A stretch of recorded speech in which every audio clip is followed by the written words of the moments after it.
Welcome to Steve's Storytime Sanctum. In the last writing experience video I did, I gave a suggestion or two about certain writing rules you might want to learn and or follow. Now, I don't put myself in a position to tell people how to write, but I very much would like to give you some words of suggestion about a topic that has actually helped me out quite a bit in my writing career. And I think it makes my writing sharper, and it'll make your writing much better. The rule: the excessive use of adverbs. Don't do it. Years ago, a coworker of mine was taking a creative writing class in a local junior college. She found out that I'm a published writer and asked if I would take a look at a 2-page essay she wrote for that class. I said, sure. Of course, that was back in the time when I had the time to do such things. So I read through it, and I was exposed to the worst example of adverb abuse I have ever seen in my life. If there was a place to insert an adverb where it really didn't belong, she found it. And it became clear to me this is the way she was taught to write in this writing class. Problem is, it ruined the enjoyment of the story for me. I couldn't even tell what it was about. And I went back to her and I was blunt. I said, look, I'll bet you're a lot better than this. But I understand this is probably how you're being taught to write. So you do whatever you need to do to finish the class and get a good grade. But when you're finished with this class, find someone who can teach you how to write without using so many adverbs. The trick is use as many words as you need to describe what that one adverb is telling you. Reason being, adverbs can be vague.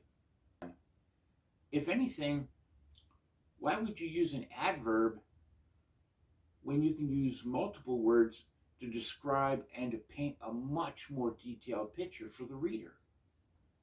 Could also be said, adverbs are vague and subjective to the reader's interpretation, which a writer really doesn't want.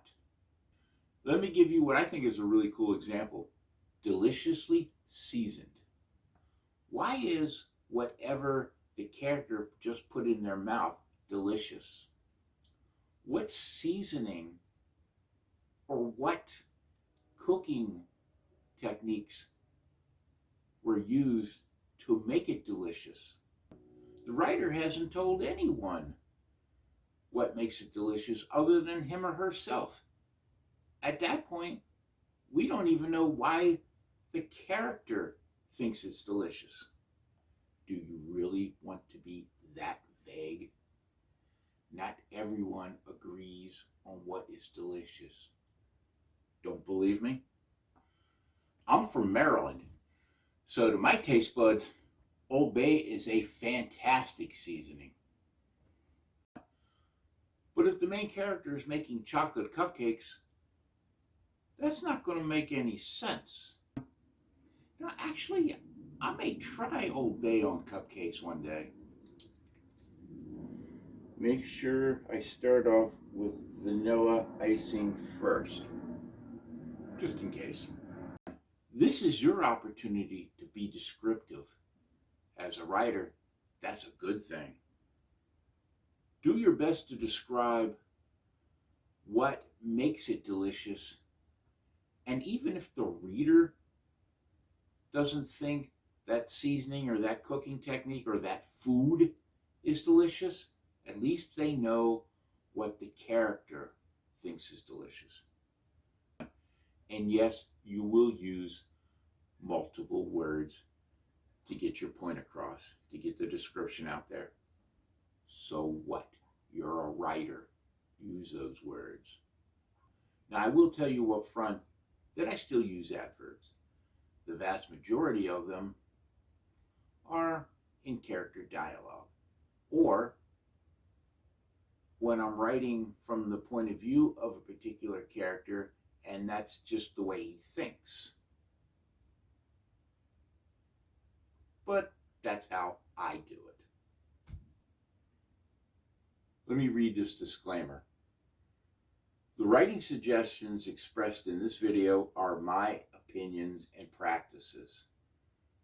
And most of this video is just me having fun anyway.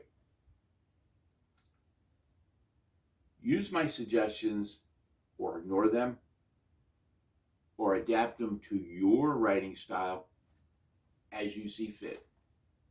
Class dismissed. You thinking what I'm thinking? Old baked cupcakes for lunch.